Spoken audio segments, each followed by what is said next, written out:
how do I go from various dimensions of creativity? And for me, I think creativity, sorry, I kind of like just, you know, rephrased your question. But I think that creativity and the means to express yourself it's all the same thing. Again, like I was saying before, I was trying to draw the parallel between science and art. It's really the same thing. You are approaching, you know, what is seemingly like, you know, a foreign landscape to figure out where you fit in. And so when I wanted to do it, I was offered a chance to do a chair. I mainly just took the metaphor of a concept and just sort of did whatever I had to do to manipulate and bring it into physical fruition. It's no different than writing a verse or playing a song. And the shortcut to that is, it's just like your room. I don't know if you guys are probably still living at home, but your room. I don't know if you've lived in your house the entire time or you've moved around, but if for some of you that have moved around, when you got to your new place and your mom and dad had said, okay, here's your spot, figure it out. You knew. You knew. The dimensions in the room spoke to you and told you where you needed to put your bed and how it was going to fit, or what the problems are going to be, because the energy is going to feel different when you get in there. And then you start to realize like how you're going to decorate your walls. That's really how it works when you make a chair or when you write a verse or you play a song. You're shifting these moving parts into a place where it feels right for you. And when it's done, like Picasso, like Jay-Z, like Dr. Ramachandran, neuroscientists over at, you know, Department of Neuroscience in San Diego, they all step back and go, it's done. No more questions? And you all the way in the back. Stand up. Yep, you stand up and scream it out. I got a question for Diggy. Can I ask it? Yeah. Sure. I know you're coming out with a new clothing line, and I want to know what inspires you. When you make your clothing, what do you think about when you're making it? Chivalrous Culture is my sneaker line that comes out in August. And I guess it's just inspiration all around me, from colors and just everything, you know, all around me is what really inspires me to do what I do. And that's why both me and P, you know, we think that, you know, really just be yourself. And that's what should be a reflection of whatever you do, whether it's music, clothing. But that's what inspires me. What would you say is yourself? Me? Right. All right. Wait, say it again. What would you say is yourself? When you say My make it yourself, what is Diggy? What is Diggy? That's a tough question. That's a big question. That's a really tough question. I guess just a creative being.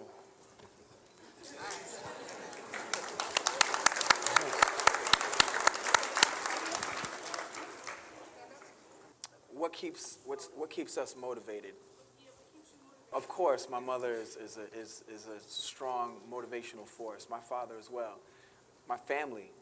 But you kind of don't do it for them. That's like you do a job for them. This really has to be about you.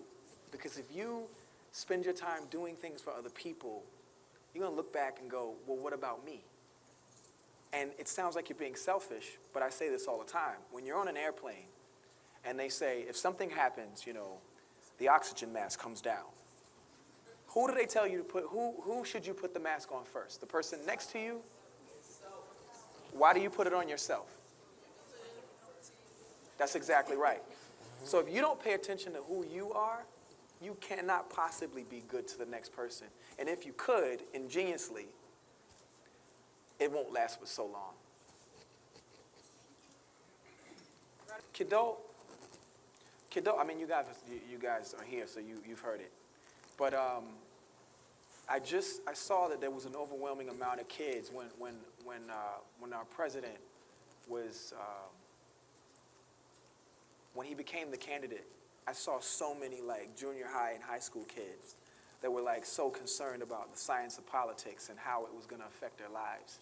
But I just noticed that there was no real platform for them.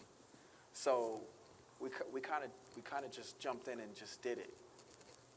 I think about it, man. I mean, look what it yielded us. It yielded us a room. I mean, of course, it's cool to see all the kids online and, you know, your blogs, and it's all super cool. But there's nothing like tangibility. There's nothing like seeing people and shaking their hands and having your questions answered and getting interesting questions to see where these minds are at this day and age. It's so cool. We got to get him though.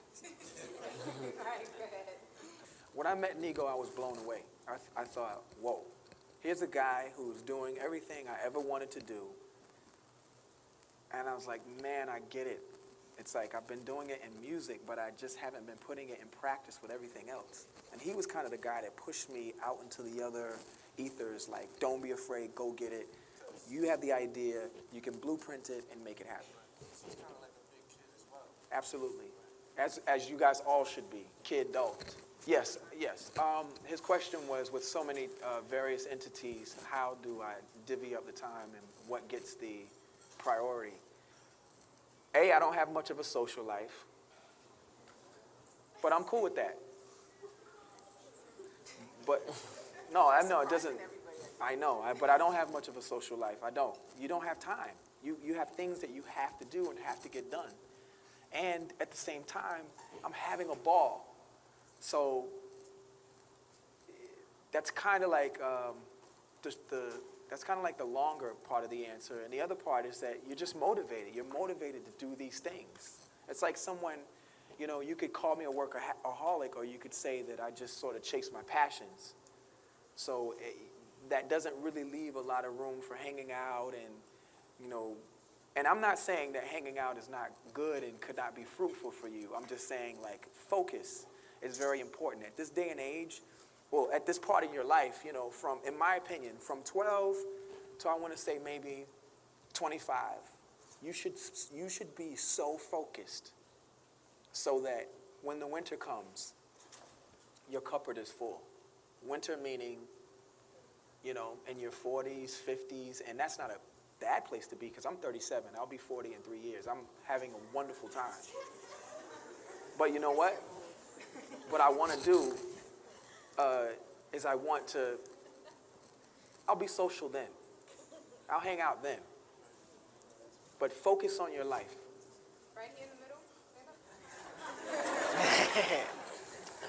In my mind, for me, was a tumultuous time because I had so many things.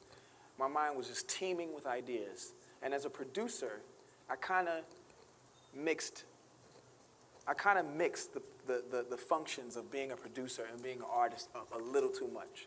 Half of it was singing, half of it was rapping. When I went out to perform, it was kind of like you're rapping, you have on these chains, and then like, you know, and I know, the annoying chains. And then, you know, you sing an R&B record and you're like standing up there like Slick Rick. It was just kind of unthought out. And I just had like, you know, I didn't realize my power and my ability to just do anything I wanted to do. And it goes to show you that you have to be careful for what you ask for, because I got it.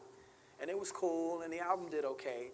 And it's funny because a lot of our fans, they really like that record because of some of the introspective that was there. But I don't want to be an R&B guy. Like, I don't, that's not my job. My job is to make records for guys that are really good at that. And to me, being good at it is not just being good at it, but wanting to do that. So that was a tough time. If there's ever a solo situation for me, it's probably going to be more soundtrack based. That was a hint.